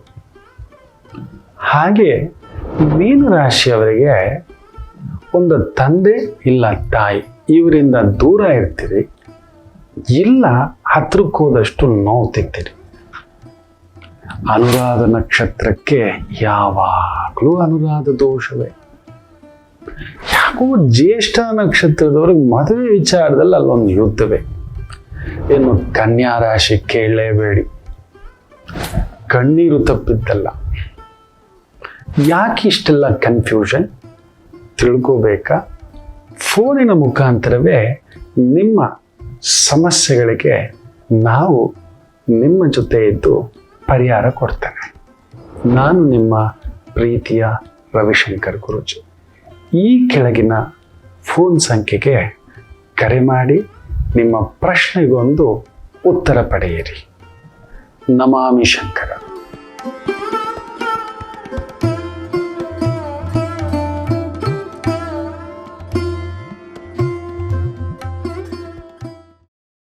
ನಮಾಮಿ ಶಂಕರ. ಸಂಖ್ಯೆಗಳ ಜೋಡಣೆ ಬದುಕಿನಲ್ಲಿ ನಮಗೆ ಗೊತ್ತಿಲ್ಲದೇ ಬರುತ್ತೆ ಮಕ್ಕಳೇ. ಎವ್ರಿಥಿಂಗ್ ಎಲ್ಲವೂ ಇಂಥ ದಿನ ಉಸಿರು ಈ ತರ ನಿಲ್ಲಬೇಕು, ಭಗವಂತನ ನಿರ್ಧಾರ ಆಗಿರುತ್ತೆ. ನಿರ್ಧಾರ, ನಮ್ಮ ಊಟ, ಎಲ್ಲವೂ, ನಾವು ಹಾಕೋ ಬಟ್ಟೆ, ನಮಗ್ ಬರೋ ಕಾಯಿಲೆ, ನಮಗೊಂದು ಗುಣಾತೀತಗಳು ಕೊಟ್ಬಿಟ್ಟಿರ್ತಾನೆ ಭಗವಂತ. ಗುಣಾತೀತ, ನಮಗೆ ಗುಣ ದುರ್ಗುಣ ಇದೆಲ್ಲ ಕೊಟ್ಬಿಟ್ಟಿದ್ದಾನೆ. ನಿರ್ಗುಣಾಕಾರ ಭಗವಂತ. ಆ ಗುಣಕ್ಕೆ ತಕ್ಕಂತೆ ಒಂದು ಊಟದ ಅಭ್ಯಾಸ ಇರುತ್ತೆ. ಗುಣಕ್ಕೆ ತಕ್ಕಂತೆ ಊಟದ ಅಭ್ಯಾಸ, ಊಟಕ್ಕೆ ತಕ್ಕಂತೆ ರೋಗಗಳು. ನೆನ್ಪಿಟ್ಕೊಳ್ಳಿ. ಹೌದು, ತುಂಬಾ ಜನಕ್ಕೆ ಗೊತ್ತಿಲ್ಲ. ನಮಗೇನು ತುಂಬಾ ಇಷ್ಟ ಆಗುತ್ತೋ ಅದನ್ನ ದೂರ ಇಡ್ಬೇಕು, ಸ್ವಲ್ಪ ಕಮ್ಮಿ ತಿನ್ಬೇಕು. ಈಗ ನನಗೆ ನಿಜ ಹೇಳ್ಬೇಕು ಅಂದ್ರೆ ಸ್ವಲ್ಪ ಎಣ್ಣೆ ಐಟಮ್ಮು, ಮನೇಲಿ ಪಕೋಡೆ ಬಜ್ಜಿ, ಅಲ್ಲಿ ಚಾರ್ಜಿಂಗ್ ಆಗ್ತಿರುತ್ತೆ ಅಂತ ಇಟ್ಕೊಳ್ಳಿ. ಅಲ್ಲಿ ಒಂದ್ ಕಣೋ, ಅದರಲ್ಲಂತೂ ನನಗೆ ಸ್ವೀಟು ಅಂದ್ರೆ ಪಂಚಪ್ರಾಣ ಇರಲೇಬೇಕು. ಊಟದ ಜೊತೆ ಒಂದು ಸ್ವಲ್ಪ ಹೆಸರುಬೇಳೆ ಪಾಯಸ ಇಲ್ಲ ಕಡಲೆಬೇಳೆ ಪಾಯಸ, ಏನಾದ್ರೂ ಒಂದು. ನಿಮ್ ಕಡೆ ಶಿರಾ ಅಂತೀರಿ, ನಮ್ಮ ಕಡೆ ಕೇಸರಿ ಬಾತ್ ಅಂತೀರಿ. ಇರಬೇಕು, ಒಂದು ಸ್ಪೂನ್ ಆದ್ರೆ ಇರಬೇಕು. ಅಪ್ಪು ನನ್ಗಿರ್ಲಿ. ಶುಗರ್ ಇಟ್ಕೊಂಡು, ಶುಗರ್ ಅದಿರುತ್ತೆ, ಶುಗರ್ ಇಲ್ದಿರೋ ಮನುಷ್ಯನೇ ಇಲ್ಲ. ಕೊಡಪ್ಪ, ಶುಗರ್ ಇಲ್ಲ ಅಂದ್ರೆ ಅವ್ನು ಬಿದ್ದೋಗ್ತಾನೆ. ಇರಬೇಕು, ಸಿಕ್ಕಾಬಟ್ಟೆ ಪಿಗ್ ಹೋಗ್ಬೇಕು, ಒಂಚೂರು ತಿಂತೇನೆ ಅಂತ. ಸೊ ಊಟಕ್ಕೆ ತಕ್ಕಂತೆಯೇ ನಿಮ್ಮ ರೋಗ ಲಕ್ಷಣಗಳು. ವಿಪರೀತ ಪಿತ್ತ ನನಗೆ ಕಾರಣ ಏನಂದ್ರೆ ಕಾರ್ಪೊರೇಟ್ ವರ್ಲ್ಡ್ ಅಲ್ಲಿದ್ದೆ, ಆ ಟೆನ್ಷನ್ನು. ಟೀ ಕುಡಿತಿದ್ದೆ, ದಿನಕ್ಕೊಂದು 50-60 ಟೀ ಕುಡಿತಿದ್ದೆ, ಗಂಟೆಗೆ 4-5 ಬರ್ತಾನೆ ಇರೋದು. ಅದೇನ್ ಅನ್ನಿಸ್ತೋ, ಇವತ್ತು ಒಂದಿಷ್ಟಿಷ್ಟು ಟೀ ಬಂದ್ರೆ ಒಂದು 2 ಬಾರಿ ಇಲ್ಲ ಮ್ಯಾಕ್ಸಿಮಮ್ 3 ಬಾರಿ ಕಾಫಿ ಕುಡಿತಿದ್ದೆ. ಅದನ್ನು ಕಡಿಮೆ ಮಾಡ್ಕೊಂಡಿದ್ದೀನಿ. ಬ್ಲ್ಯಾಕ್ ಕಾಫಿ ಕುಡಿಲಿಕ್ಕೆ ಆದಷ್ಟು ಪ್ರಯತ್ನ ಬದಲಾಯಿಸ್ಕೊಂಡ್ಬಿಟ್ಟಿದ್ದೇನೆ. ನೀವು ನಂಬೋಲ್ಲ, ಎಷ್ಟೋ ಪಿತ್ತ, ಫೆಲ್ಗಮ್ ಇದೆಲ್ಲ ಕಡಿಮೆ ಆಗಿದೆ. ಓವರ್ ವೆಯ್ಟ್ ಇದ್ದೆ, 100+ kg ಇದ್ದೆ ಅಂದ್ರೆ ನೀವು ನಂಬ್ತೀರಾ? I just reduced. Morning breakfast ಬಂದು ನಂದು ಬೇರೆ, ಇವತ್ತು ಇನ್ನೊಂದು ಬೇರೆ ಪದ್ಧತಿ ಮಾಡ್ಕೊಂಡಿದ್ದೇನೆ. I am just maintaining disciplined weight system. Healthy ಆಗಿದ್ದೇನೆ, ಸುಸ್ತಾಗೋದಿಲ್ಲ, ದಣಿವು ಅನ್ಸಲ್ಲ. ಕಾರಣ ಊಟದಲ್ಲಿ ಮಾಡ್ಕೊಂಡಿರೋ ಪದ್ಧತಿ ತಿಳ್ಕೊಂಡಿದ್ದಕ್ಕೆ. ಅದಕ್ಕೆ ನಾನು ನಿಮ್ಗೆ ಹೇಳ್ತಿದ್ದಾನೆ, ನಿಮಗೆ ಗೊತ್ತಿಲ್ಲದೆ ಪ್ರತಿಯೊಂದು ನೀವು ಆ ಮೊದಲೇ ಡಿಸೈನ್ ಆಗಿ ಕಳಿಸಿಬಿಟ್ಟಿರುತ್ತದೆ. ಸೊ ಅದರಿಂದ ಗಾಬರಿ ಪಡಬೇಡಿ. ಗುರುಗಳೇ, ಈ ಸಂಖ್ಯೆ ಹಿಂಗಾಗ್ಬಿಟ್ಟಿದೆ, ಆ ಸಂಖ್ಯೆ ಹಿಂಗಾಗ್ಬಿಟ್ಟಿದೆ. Especially if you are connected with number 88. Number 88 ಹೌದು ಅಲ್ವೋ ಹೇಳಿ? ಬರೀ ಓಡ್ತಲೇ ಇದ್ದೀರಿ. ಏನೋ ಒಂದು ಭಾರ ನಿಮ್ಮ ಜೀವನದಲ್ಲಿ ಇದ್ದೇ ಇರುತ್ತೆ. ಒಂದು ಮದುವೆ, ಇಲ್ಲ ಕುಟುಂಬ, ಇಲ್ಲ ವೃತ್ತಿಗೆ ಸಂಬಂಧಪಟ್ಟಂಥದ್ದಂತೂ ನಿಮಗೆ ಸಮಾಧಾನವೇ ಇರೋಲ್ಲ. ಆಮೇಲೆ 100% ಹೇಳ್ತಾನೆ, ಯು ಹ್ಯಾವ್ ಬಿನ್ ಹಂಟೆಡ್. 88 ಅನ್ನತಕ್ಕಂಥದ್ದು ನಿಮ್ಮ ಮೊಬೈಲ್ ನಂಬರ್ ಅಲ್ಲಿದೆ, ಡೋರ್ ನಂಬರ್ ಅಲ್ಲಿದೆ, ವೆಹಿಕಲ್ ನಂಬರ್ ಅಲ್ಲಿದೆ. ಕನ್ಫರ್ಮ್ ಹೇಳ್ತಾನೆ, ಯು ಆರ್ ಕನೆಕ್ಟೆಡ್ ವಿತ್ 88. ಹೀಗೆ ನೋಡಿ, ಎಲ್ಲಾದ್ರೂ ಇದೆಯಾ 88 ನಿಮ್ಮ ನಂಬರ್ಗಳಲ್ಲಿ? Somewhere it is chasing. ನಿಮ್ಗೆ ಬೆಳಿಗ್ಗೆ ಎದ್ದಿದ ತಕ್ಷಣ ಒಂದು ಬಾರಕ್ಕೆ ರೆಡಿ ಆಗ್ಬೇಕು. ಕರೆಂಟ್ ಬಿಲ್ಲು, ವಾಟರ್ ಬಿಲ್ಲು, ಮಕ್ಕಳ fees, tuition fees, bare minimum. ನಾವೆಲ್ಲ ಮಿಡಲ್ ಕ್ಲಾಸ್, ತುಂಬಾ ಅಪ್ಪರ್ ಕ್ಲಾಸ್ ಕುಳಿತುಕೊಂಡು ಜ್ಯೋತಿಷ್ಯ ನೋಡಲ್ಲ, ನೇರ ಹೇಳ್ತಾನೆ. ಅವ್ರಿಗೆ ಬೇಕು ಅಂದಾಗ ಮಾತ್ರ ಜಾತಕ ಕೇಳ್ತಾರೆ. ವರ್ಷಕ್ಕೊಮ್ಮೆ 2 ಬಾರಿ ಕೇಳ್ಕೊತಾರೆ. ಮುಖ್ಯವಾದ ನಿರ್ಧಾರಗಳು ತಗೊಳ್ಳುವಾಗ ಕೇಳ್ತಾರೆ. ಅದಿದೆ. ನಮ್ಮ ಹಾಗೆ ನಿಮ್ಮ ಹಾಗೆ ದಿನಾ ಬೆಳಿಗ್ಗೆ ಎದ್ದ ತಕ್ಷಣ ನೋಡ್ಬೇಕು. ಕೆಲವರು ಗುರುಗಳೇ ಇವತ್ತು ದಿನ ಭವಿಷ್ಯ ಹೇಳಿಲ್ಲ, ವಾರ ಭವಿಷ್ಯ ಹೇಳಿಲ್ಲ, ವರ್ಷ ಭವಿಷ್ಯ ಹೇಳಿಲ್ಲ, 7.5 ಹೇಳಿಲ್ಲ, ಅದೆಲ್ಲ ಅವ್ರು ಕೇಳೋದೇ ಇಲ್ಲ. ಯಾವ್ದು ನಡಿಬೇಕೋ ಅದು ನಡೀತಾ ಇರುತ್ತೆ. ಈಗ ನನ್ನ ಟೈಮ್ ಹೇಗಿದೆ, can I take my decision? ಇನ್ನು ಅವ್ರು ಹೆಂಗ್ ಕೇಳ್ತಾರೆ ಗೊತ್ತಾ? ನಾನು ಮದುವೆ ಆದ್ರೆ ಚೆನ್ನಾಗಿರ್ತೀನ, ಮದುವೆ ಆಗದಿದ್ರೆ ಚೆನ್ನಾಗಿರ್ತೀನಿ, ಹಿಂಗೆ ಕೇಳೋದು ಅವ್ರು. ನಿಮ್ಮ ಹಾಗೆ ಎಲ್ಲ ಬೇಕು, ಕೋಳಿನೂ ಬೇಕು, ಮೊಟ್ಟೆನೂ ಬೇಕು, ಎರಡೂ ಸಿಗೋದಿಲ್ಲ. ಗೋವಾ ಕಾವಲಿ, ಗುಡ್ಡಲು ಕಾವಲಿ. ಕೋಳಿನ ತಿಂದ್ಬಿಟ್ಮೇಲೆ ಮೊಟ್ಟೆ ಎಲ್ಲಿಂದ ಬರುತ್ತೆ? ಮೊಟ್ಟೆ ತಿಂದ್ಬಿಟ್ಮೇಲೆ ಕೋಳಿ ಎಲ್ಲಿಂದ ಬರುತ್ತೆ? ಅದ್ರೊಳಗಡೆ 2ರಲ್ಲಿ 1 ಇಟ್ಕೋಬೇಕು ಅಂತಕ್ಕಂಥದ್ದು ಲೆಕ್ಕ. ಅದು ಮ್ಯಾನೇಜಬಲ್. ಎಲ್ಲ ಮೊಟ್ಟೆ ತಿಂದ್ಬಿಟ್ರೆ ಅದ್ರಲ್ಲಿ ಮರಿ ಮಾಡ್ಬೇಕು. ಯಾಕಂದ್ರೆ ಈ ಕೋಳಿಗೆ ವಯಸ್ಸಾಗೋಗುತ್ತೆ. ಅದಕ್ಕೂ ಮಾತಾಡ್ಬಿಡ್ತಾರೆ ಗುರುಗಳು. ಬೆಳ್ಳಂಬೆಳಗ್ಗೆ ಕೋಳಿ ತಿನ್ನೋದು ಹೇಳ್ತಾರೆ, ಬಿರಿಯಾನಿ ತಿನ್ನೋದೆಲ್ಲ ಹೇಳ್ಕೊಡ್ತಾರೆ ಅಂತ. ನೋಡಿ, ಒಂದು ಹೇಳ್ತೇನೆ, ಊಟಕ್ಕೂ ವೈದಿಕತೆಗೂ ಸಂಬಂಧ ಇಲ್ಲ. ತುಂಬಾ ಜನ ಏನೇನೋ ತಿಂತಾರೆ ಮಕ್ಕಳೇ, ತಿನ್ನದೆಯೂ ಏನೇನೋ ಮಾಡ್ತಾರೆ. ಅದಕ್ಕೆಲ್ಲ ಇದು ಮಾಡ್ಕೋಬೇಡಿ, ಬಿಟ್ಬಿಡಿ, ಅದ್ರ ಬಗ್ಗೆ ಚರ್ಚೆ ಬೇಡ. ಬೆಳ್ಳಂಬೆಳಿಗ್ಗೆ number 88, if you are connected, ನೀವು 2 ಗೋಣಿ ಚೀಲ ಭಾರ ಎತ್ತಲಿಕ್ಕೆ ರೆಡಿ ಆಗ್ಬೇಕು. ನೀವು ಅದೃಷ್ಟವಂತರಲ್ಲ, ಇದಂತೂ ಸತ್ಯ. ಆದರೆ ನೀವು ದುರಾದೃಷ್ಟವಂತರೂ ಅಲ್ಲ. ಎಲ್ಲಿದ್ದರೂ ಓಡುವ ಛಾತಿ ಇರುತ್ತದೆ. ಲೇಟ್ ಸಕ್ಸಸ್ ಅದು ನಿಮಗೆ ಜೀರ್ಣಿಸ್ಕೊಳಕ್ ಆಗಲ್ಲ. ನಿಮ್ಮ ಎಕ್ಸ್ಪೆಕ್ಟೇಷನ್ ಈ 88 ಇರೋದನ್ನ ತುಂಬಾ ಹೀಗೆ ಇರಬೇಕು, ಹೀಗೆ ಇರಬೇಕು. ನೀವೊಬ್ಬ ಹೆಂಗೆ ಅಂತ ಹೇಳಿದ್ರೆ ಗುರುಗಳಿಗೆ ಗುರು, ಪ್ರೊಫೆಸರ್. ನೀವು ಒಪ್ಪಲ್ಲ, ನೀವು ಪ್ರೊಫೆಸರ್. ನಿಮ್ಮನ್ನು ಒಪ್ಸೋದು ಭಾರಿ ಕಷ್ಟ. ನಿಮ್ಮ ಮನೆಯಲ್ಲೇ ನಿಮಗೆ ತುಂಬಾ ನೋವುಗಳಿರುತ್ತೆ. ನೀವು ಯಾರನ್ನು ನಂಬಿರ್ತೀರೋ, ನಂಬರ್ 88 ನಿಮ್ಮ ಮೊಬೈಲಲ್ಲಿ ಇದ್ರೆ 88 ಚೆಕ್ ಮಾಡಿ. 88 ನಿಮ್ಮವರೇ, ನಿಮ್ಮ ಜೊತೆಲಿರೋವ್ರೆ, ನಿಮ್ಮ ಅನ್ನ ತಿಂದವರೇ, ನಿಮ್ಮ ನೆರಳು ತಗೊಂಡವ್ರೆ, ನಿಮ್ಮನ್ನು ಬಳಸಿಕೊಳ್ಳುವುದೇ. This is happening. ಹೌದು ಅಲ್ವೋ ಹೇಳಿ. ಆದಷ್ಟು ಆ ನಂಬರ್ನ ಅಟ್ರಾಕ್ಷನ್ ಇಂದ ಹೊರಗಡೆ ಬನ್ನಿ. ಅದೃಷ್ಟವಂತರಲ್ಲ ಅಂತ ಹೇಳಿದೆ. ಹಾಗೆ ದುರದೃಷ್ಟವಂತರಲ್ಲ ಅಂದ್ರೆ ಊಟಕ್ಕೆ, ಬಟ್ಟೆಗೆ, ವ್ಯವಸ್ಥೆಗೆ, ಗಾಡಿಗೆ, ಇನ್ನೊಂದಕ್ಕೆ ಅಂತ ತಕ್ಕ ಮಟ್ಟಿಗಿರುತ್ತೆ. ಬಟ್ ಅಲ್ಲೊಂದು ಸಾಲ, ಒಂದು ಕಮಿಟ್ಮೆಂಟ್ ಇದ್ದಿದ್ದೆ. ಹೆಂಡತಿ ಸಾಲ, ಮಕ್ಕಳು ಸಾಲ, ಗಂಡನ ನೀವು ಸಾಕ್ಬೇಕು. ಹೆಂಡತಿನ ಸಾಕೋದಲ್ದೆ ಹೆಂಡತಿ ಅಕ್ಕ ತಂಗಿನೂ ಸಾಕಬೇಕು. ನೋಡ್ಬೇಕು ಮೊನ್ನೆ ಒಂದು ಜಾತಕ, ಇದೇನೋ ನೀನು ಭೂಮಿ ಮೇಲೆ ನಿನ್ನ ಅಕ್ಕ ತಂಗಿರಿಗೆ ನೀನೇನು ಮಾಡೋಕ್ಕಾಗಲ್ಲ, ನಿನ್ನ ತಾಯಿಗೆ ಮಾಡೋಕ್ಕಾಗಲ್ಲ. ನಿನ್ನ ಹೆಂಡತಿ ತಂಗಿಗೆ ನೀವು ನಂಬೋಲ್ಲ. ಆಕೆಯ ಮೊಬೈಲ್ ಚಾರ್ಜು ಈತ ಮಾಡಿಸ್ತಾನೆ, ಆಕೆ ಇಂಟರ್ನೆಟ್ ಚಾರ್ಜ್ ಈತ ಮಾಡಿಸ್ತಾನೆ. ತಮಾಷೆ ನೋಡಿ. ಆಕೆ ಬಂದ್ರೆ ರೂಮ್ನಲ್ಲಿ ಮಲಗಲಿಕ್ಕೆ AC ಹಾಕಿಟ್ಟಿರ್ಬೇಕಂತೆ. AC ತಗೊಬಂದು ಫಿಟ್ಟು. ತಮಾಷೆ. ಹೆಂಡತಿಯ ತಂಗಿಗೆ ಈತನ ಅಕ್ಕ ತಂಗಿನ ಮಾತಾಡ್ಸೋ ಹಾಗೆ ಇಲ್ಲ ಆಕೆ. ಈತ ಬಿಡಲ್ಲ. ಹೆಂಡತಿಯ ತಾಯಿಗೆ 25 ಲಕ್ಷ ಸಾಲ ಇದ್ರೆ ಇವನು ಹೋಗ್ಬಿಟ್ಟು 10 ಲಕ್ಷ ಕೊಟ್ಟು ಬರ್ತಾನೆ. ಇವ್ರಮ್ಮನ ಊಟ ಕೊಡೋದು ನೋಡಿದ್ರು ಕೂಡ ಬಿಡಲ್ಲ ಅಂತಾಳೆ. ಹತ್ರಕ್ಕೆ ಹೋಗ್ಬಾರ್ದು ಅಂತಾಳೆ. ಏನೋ ಇದು ಗೊತ್ತೇನೋ ಅಂದ್ರೆ, ಅಯ್ಯೋ ರಾಮಚಂದ್ರ, ಎಂತೆಂಥ ಸ್ತ್ರೀಯರಿದ್ದಾರೆ ಅಂತಲೂ ಅರ್ಥ ಮಾಡ್ಕೊಳ್ಳಿ. ಆ ಕಾಲದಲ್ಲಿ ಈ ಶೂರ್ಪನಖಿ, ಮಂದರ ಅಂತೆಲ್ಲ ನಾವು ಕೇಳ್ತಿದ್ವಿ. ಅದೆಲ್ಲ 10x ಆಗ್ಬಿಟ್ಟಿದಾವೆ ಈಗ ಎಲ್ಲೆಲ್ಲೂ. ಬದುಕು ನೋಡಿ. ಈ 88 ಇರೋರ್ಗೆ ಹಿಂಗೇನೆ 88 ಕನೆಕ್ಟೆಡ್ ನಂಬರ್ಸ್. ಅದು ಹೇಳ್ತಾನೆ ಗುರುಗಳೇ, ನೀವು ಹೇಳೋದು ಹಿಂಗೆಲ್ಲ ಇದೆ ಗುರುಗಳ, ನಾನು ತುಂಬಾ ಫಾಲೋ ಮಾಡ್ತಾನೆ ಅಂತ. ಏನ್ ಫಾಲೋ ಮಾಡ್ತೀಯ? ಟ್ರೈ ಟು ಕಮ್ ಔಟ್ ಅಂತ ಹೇಳ್ತಾನೆ. ಕೇಳೋದಿಲ್ಲ. ಹಾವು ಸಾಯ್ಬೇಕು, ಕೋಲು ಮುರಿಬಾರ್ದು ಅನ್ನೋ ರೀತಿನಲ್ಲಿ ಆಗೋದಿಲ್ಲ.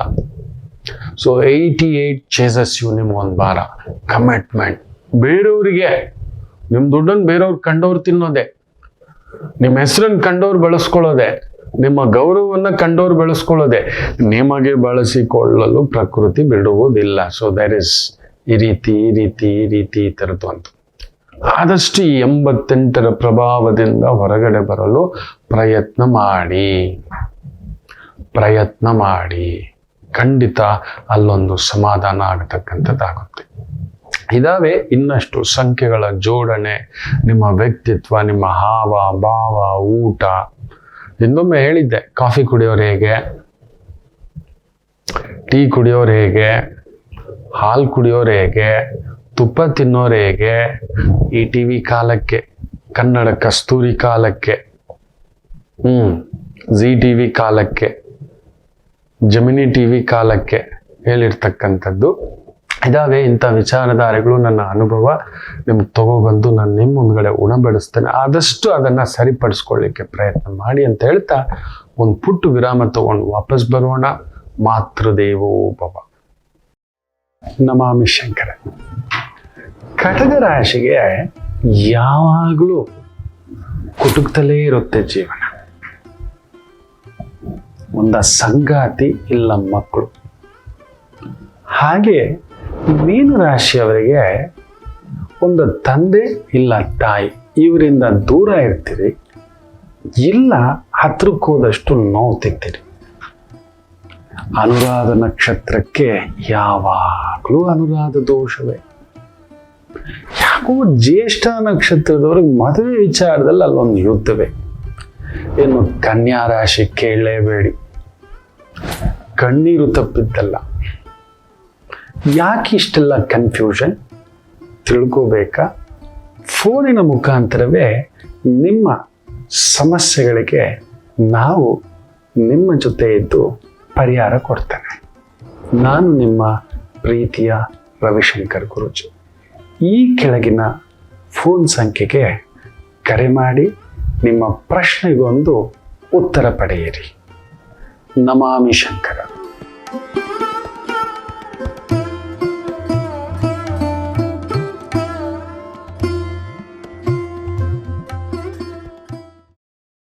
ನಮಾಮಿ ಶಂಕರ. ಭರಣಿ ನಕ್ಷತ್ರ, ವಿಶೇಷವಾಗಿ ಮಂಗಳವಾರ ನವಮಿ ತಿಥಿ. ಚಂದ್ರ ಶುಕ್ರನ ಸಾರದಲ್ಲಿದ್ದು ಶುಕ್ರ ಚಂದ್ರನ ಸಾರದಲ್ಲಿದ್ದಾನೆ. ಇಬ್ಬರು ಪರಿವರ್ತನ.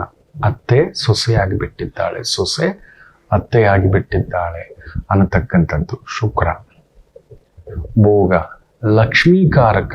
ಜಾತಕದಲ್ಲಿ ಶುಕ್ರನ ಪರಿಚಯನ ಲಕ್ಷ್ಮೀ ತತ್ವ. ಅದಕ್ಕೆ ಗಂಡಸರ ಜಾತಕದಲ್ಲಿ ಶುಕ್ರನನ್ನ ನೋಡ್ತೇವೆ.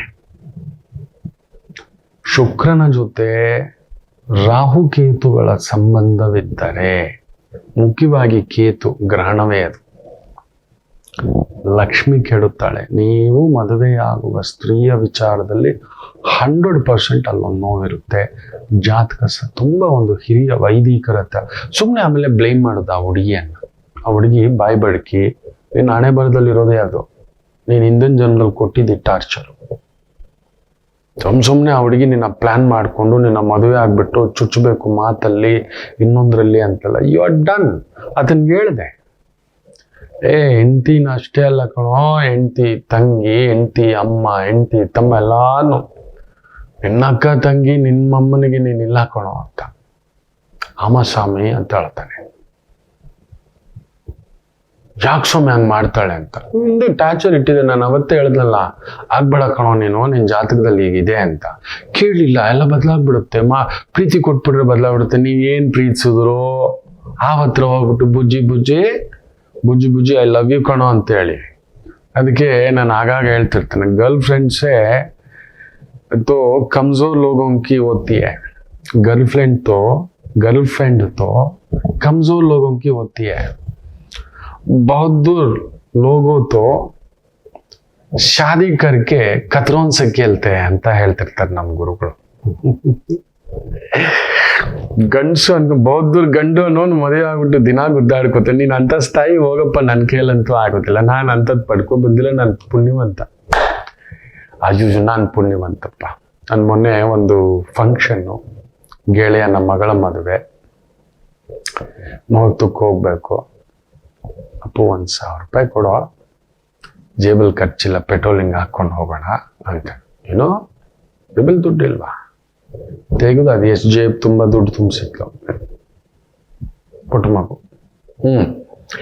ಏನು ಇಷ್ಟು ನೀವು ಜೇಬಲ್ಲಿ ದುಡ್ಡು ಇಟ್ಕೊಳ್ತೀರಿ, ಹೆಂಗೆ ಹೋಗೋದಾ? ನಾನು ಎಷ್ಟು ಬಾರಿ ಹೇಳ್ತೀನಿ, ನೀವು ಕೇಳೋದೇ ಇಲ್ಲ ಅಂತ. ಪಡ್ಕೊ ಬಂದಿದ್ದಾನೆ. ನಾನು ಪುಣ್ಯವಂತ ಅಷ್ಟೇ. ಸೊ ಶುಕ್ರ ನನಗೆ ಚೆನ್ನಾಗಿದೆ, ಆ ಆನಂದ, ಪ್ರೀತಿ, ಪ್ರೇಮ. ಸೊ ಜಾತಕದಲ್ಲಿ ಶುಕ್ರನ ಪರಿಚಯನ್ನ ಗಮನಿಸಿ. ಸ್ತ್ರೀಯರು ಅಷ್ಟೇ, ನಿಮಗೆ ಆ ಲಕ್ಷ್ಮೀ ಯೋಗ ಇದೆಯಾ ಓದೋ ಮನೆಗೆ, ಅದು ಕೂಡ ತೋರಿಸುತ್ತೆ, ನೆನಪಿಟ್ಕೊಳ್ಳಿ. ಮೇಷರಾಶಿ, ಶುಕ್ರ ಕೇಂದ್ರದಲ್ಲಿದ್ದಾನೆ. ಕಲಾ ಮಾಧ್ಯಮ, ಸ್ತ್ರೀಯರಿಗೆ ಸಂಬಂಧಿತ ವೃತ್ತಿ, ಉದ್ಯೋಗ, ವ್ಯವಹಾರ, ಹಣಕಾಸು ಬ್ಯೂಟಿಫುಲ್ ಆಗಿ ಇದೆ, ಚೆನ್ನಾಗಿದೆ. ಹೂವು, ಹಣ್ಣು, ಅಲಂಕಾರ, ಉಪ್ಪ, ಹೂರಣ, ಮೇಕಪ್ಪು, ಬ್ಯೂಟಿ ಪಾರ್ಲರು, ಬಟ್ಟೆ ಅಲಂಕಾರ, ಮೇಕಪ್ಪು, ಕೇಶಾಲಂಕಾರ, ಬೋಟಿಕ್ಕು, ಬೆಳ್ಳಿ ಗೆಜ್ಜೆ ಅಲಂಕಾರ, ಗೆಜ್ಜೆಗಳನ್ನು ಮಾರೋದು, ಬೆಳ್ಳಿ ಪದಾರ್ಥಗಳನ್ನು ಮಾರೋದು, ಬಂಗಾರದ ಪದಾರ್ಥಗಳನ್ನು ತಯಾರಿಸೋದು, ಇಂಥವುಗಳಲ್ಲಿ ತೊಡಗಿಸ್ಕೊಂಡಿದ್ದೀರಿ. ತುಂಬ ಅನುಕೂಲಕರವಾಗಿರ್ತಕ್ಕಂಥ ಒಂದು ದಿನ. ವೃಷಭ ರಾಶಿ, ನಿಮಗೂ ಚೆನ್ನಾಗಿದೆ, ಸ್ವಲ್ಪ ಖರ್ಚಷ್ಟೇ, ತೊಂದರೆಗಳೇನೂ ಇಲ್ಲ. ಸ್ವಲ್ಪ ಖರ್ಚು, ಒಡ ಹುಟ್ಟಿದವರ ಜವಾಬ್ದಾರಿ, ಮನೆಯ ಜವಾಬ್ದಾರಿ, ಕುಟುಂಬದ ಜವಾಬ್ದಾರಿ. ಮಿಥುನ ರಾಶಿ, ಲಾಭದಲ್ಲಿ ಚಂದ್ರ, ಅಷ್ಟಮದಲ್ಲಿ ಶುಕ್ರ. ಕಷ್ಟಪಡ್ತೀರಿ, ಕಷ್ಟಾರ್ಜಿತಕ್ಕೆ ತಕ್ಕಂಥ ಫಲ ಉಂಟು, ಅಷ್ಟೇ ಖರ್ಚು ಎಳೆದಾಟಗಳು ಇರತಕ್ಕಂಥದ್ದು. ಮನೆಗೋಸ್ಕರ ಅನ್ನತಕ್ಕಂಥದ್ದು, ಅಲಂಕಾರಕ್ಕೋಸ್ಕರ, ಉಪ್ಪ, ಹೂರಣ, ಗೃಹ ಅಲಂಕಾರಕ್ಕೋಸ್ಕರ ಸೋಫಾ ತಗೋಬೇಕು, ಒಳ್ಳೆ ಇಂಟೀರಿಯರ್ ಮಾಡಿಸ್ಕೋಬೇಕು, ಬೆಡ್ ತಗೋಬೇಕು, ಟಿವಿ ತಗೋಬೇಕು, ಏನೋ ಇವತ್ತು ಈ ಥರದ ಒಂದು ಸ್ವಲ್ಪ ಖರ್ಚುಗಳು ತಂದಿಡ್ತಕ್ಕಂಥದ್ದು ಆಗುತ್ತೆ. ಕರ್ಕಾಟಕ ರಾಶಿ, ಚಂದ್ರ ಶುಕ್ರನ್ ಸಾರ, ಮಾಧ್ಯಮದಲ್ಲಿದ್ದೀರಿ, ಕಲಾ ಮಾಧ್ಯಮದಲ್ಲಿದ್ದೀರಿ, ಬ್ಯೂಟಿಫುಲ್ ಡೇ. ಸ್ಪೋರ್ಟ್ಸ್ ಅಲ್ಲಿದ್ದೀರಿ, ದೇವತಾರ್ಚನೆಯ ಕಾರ್ಯ, ಕೆಲಸ, ವ್ಯವಸ್ಥೆ, ವೃತ್ತಿಗಳಲ್ಲಿದ್ದೀರಿ, ಅದ್ಭುತ ಅನುಕೂಲ ನೋಡತಕ್ಕಂಥ ಒಂದು ದಿನ. ಸಿಂಹರಾಶಿ, ಶುಕ್ರ 6ನೇ ಮನೆ, ಎಲ್ಲೋ ಒಂದು ಸಣ್ಣ ತೊಳಲಾಟ, ಖರ್ಚು, ಲಕ್ಷ್ಮೀಕಾರಕತ್ವ 6ನೇ ಮನೆಯಲ್ಲಿರೋದ್ರಿಂದ ಸಾಲ ಇದೆ, ಓವರ್ ಸಾಲ, ಕಮಿಟ್ಮೆಂಟ್ ಮೇಲೆ ಕಮಿಟ್ಮೆಂಟು, ಎಕ್ಸ್ಟ್ರಾ ಬರ್ಡನ್. ಮನೆಯಲ್ಲಿ ಸ್ತ್ರೀ ಸಂತಾನವಿದ್ದರೆ ಒಂದು ಸ್ವಲ್ಪ ತೊಳಲಾಟವಿರತಕ್ಕಂಥದ್ದು ಇರುತ್ತೆ ಸಿಂಹರಾಶಿಯವರಿಗೆ. ಪುರುಷ ಸಂತಾನದಿಂದ ತೊಂದರೆ ಇಲ್ಲ ಇವತ್ತು. ಸ್ತ್ರೀ ಸಂತಾನವಿದ್ದರೆ ಅವ್ರ ಕಮಿಟ್ಮೆಂಟು, ಅವ್ರನ್ನ ಸೆಟಲ್ ಮಾಡೋದು, ಅವ್ರ ಮದುವೆನೋ, ಅವರು ಓದು, ಅವ್ರ ಕೆಲಸ ಕಾರ್ಯಗಳು, ಇಲ್ಲ ಅವರ ಮನಸ್ಥಿತಿಯ ವಿಚಾರದಲ್ಲಿ ಒಂದು ಸಣ್ಣ ಎಳೆದಾಟ ಆಗ್ತಕ್ಕಂಥದ್ದು. ಮಾಧ್ಯಮದಲ್ಲಿರ್ತಕ್ಕಂಥವರಿಗೆ ಅಪಮಾನಗಳು ಉಂಟು, ಎಚ್ಚರಿಕೆ. ಇನ್ನು ಕನ್ಯಾ ರಾಶಿ, ಚಂದ್ರ ವಿಶೇಷವಾಗಿ ಅಷ್ಟಮದಲ್ಲಿದ್ದಾನೆ. ಚಂದ್ರ ಅಷ್ಟಮವೇ.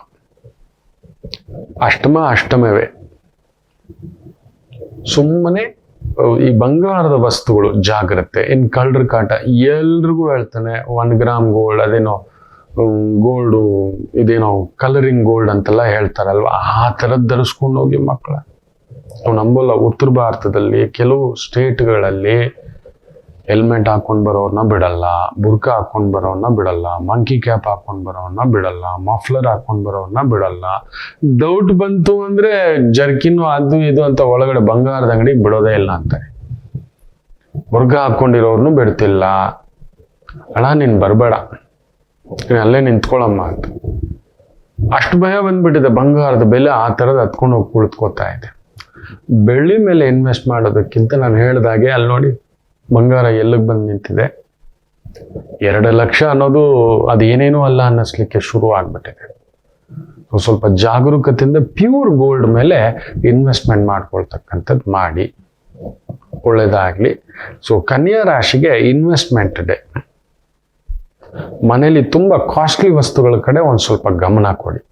ಸುಮ್ಮನೆ ಅದ್ರ ಮೇಲೆ ಇನ್ವೆಸ್ಟ್ಮೆಂಟ್ ಮಾಡಬೇಡಿ. ವಾಚು, ದೊಡ್ಡ ಸೋಫಾ, 1 ಲಕ್ಷದ ಸೋಫಾ ಬೇಕು, 50 ಲಕ್ಷದ ಕಾರ್ ಬೇಕು, ಏನಕ್ಕೆ ಅಂತ ಎಡವಟ್ಟುಗಳನ್ನ ಮಾಡ್ಲಿಕ್ಕೆ ಹೋಗ್ಬೇಡಿ. ಅನಗತ್ಯ ಖರ್ಚುಗಳು ಮಾಡ್ಕೊಬಿಡ್ತೀರ ಅಷ್ಟೇ. ಚಂದ್ರ ಅಷ್ಟಮ ಅಂದ್ರೆ ದೂರ ಪ್ರಯಾಣ ಬೇಡ.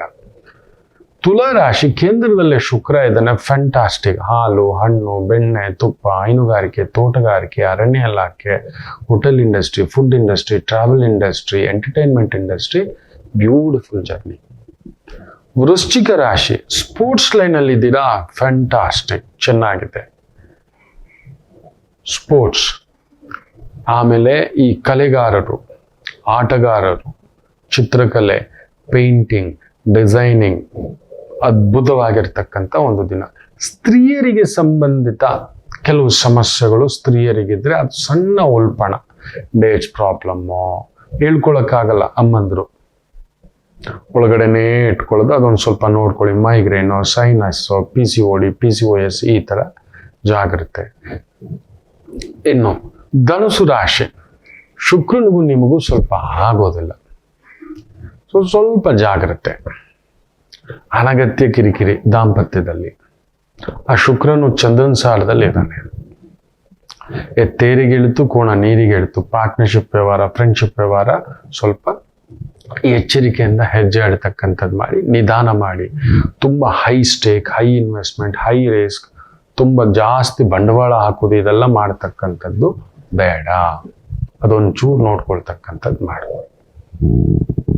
ಇನ್ನು ಮಕರ ರಾಶಿ, ಸ್ವಂತ ಬಿಸ್ನೆಸ್, ಸ್ವಂತ ಕಾರ್ಯ. ಏನಾದರೂ ಒಂದು ಗಿಫ್ಟ್ ಸ್ಟೋರ್ ಇಟ್ಕೊಂಡಿದ್ದೀರಾ, ಸ್ಟೇಷನರಿ ಇಟ್ಕೊಂಡಿದ್ದೀರಾ, ಬಟ್ಟೆ ಅಂಗಡಿ ಇಟ್ಕೊಂಡಿದ್ದೀರಾ, ಕಾಂಡಿಮೆಂಟ್ಸ್ ಇಟ್ಕೊಂಡಿದ್ದೀರಾ, ಜ್ಯೂಸ್ ಅಂಗಡಿ ಇಟ್ಕೊಂಡಿದ್ದೀರಾ, ಹಣ್ಣು ಅಂಗಡಿ ಇಟ್ಕೊಂಡಿದ್ದೀರಾ, ಒಂದು ಚಿಕ್ಕ ಮೆಸ್ ಇಟ್ಕೊಂಡಿದ್ದೀರಾ, ಒಂದು ಚಿಕ್ಕ DTP ಸೆಂಟರ್ ಇಟ್ಕೊಂಡಿದ್ದೀರಾ, ಚಿಕ್ಕ ಕ್ರಿಯೇಟಿವಿಟಿಗೆ ಸಂಬಂಧಪಟ್ಟಂಥ ಕೆಲಸ ಕಾರ್ಯ ಮಾಡ್ತಿದ್ದೀರಿ, ಅನುಕೂಲ.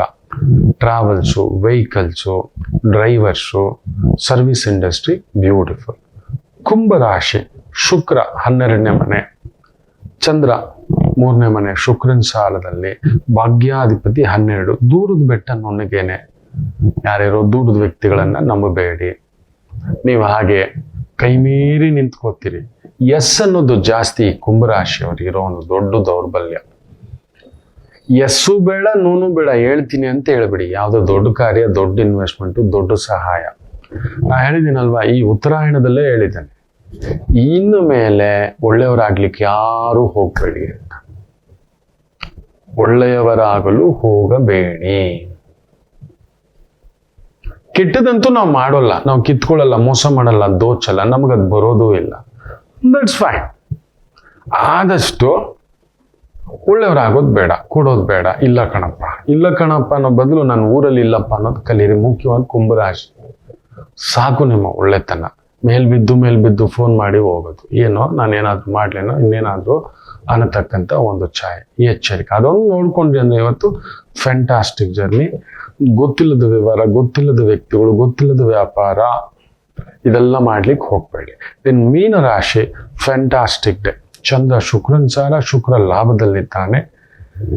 ಆಕಸ್ಮಿಕ ಧನಲಾಭವೂ ಉಂಟು. ಅಷ್ಟಮಾಧಿಪತಿ ಲಾಭದಲ್ಲಿದ್ರೆ ಒಂಥರ unexpected gains from unexpected way of source ಅಂತ ಹೇಳ್ತಾರೆ. ಒಳ್ಳೇದೇ. ಬಟ್ ಚಂದ್ರ ಶುಕ್ರನ್ ಸಾರ, ಶತ್ರುಗಳು ಜಾಸ್ತಿ, ಎಚ್ಚರಿಕೆ.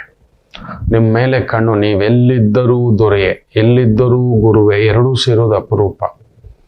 ಒಂಥರ ನಶೆ ನೀವು. ಮೀನರಾಶಿ, ಮೀನ ಲಗ್ನದವ್ರು ನಿಮ್ಮನ್ನು ನೋಡ್ತಿದ್ರು ಹಾಗೇ ನೋಡ್ತಿರ್ತಾರೆ. ನೀವು ಬೆರಗಾಗ್ಬಿಡ್ತೀರಿ. ಓ, ಯಾರೋ ಬಂದು ನಿಮ್ಮನ್ನ ಸನ್ಮಾನ, ಅಭಿಮಾನ, ಅಪ್ರಿಸಿಯೇಷನ್ ಕೊಟ್ಟಿದ ತಕ್ಷಣ ದುಬುಕು ಅಂತ ಹೇಳ್ಬಿಟ್ಟು ಇದು ಒಂದು ನಡೆದು ಬಿಡುತ್ತೆ, ಸಿಕ್ಕಾಕೋಬಿಡ್ತೀರಿ. ಅದೊಂಚೂರು ನೋಡ್ಕೊಳ್ಳಿ.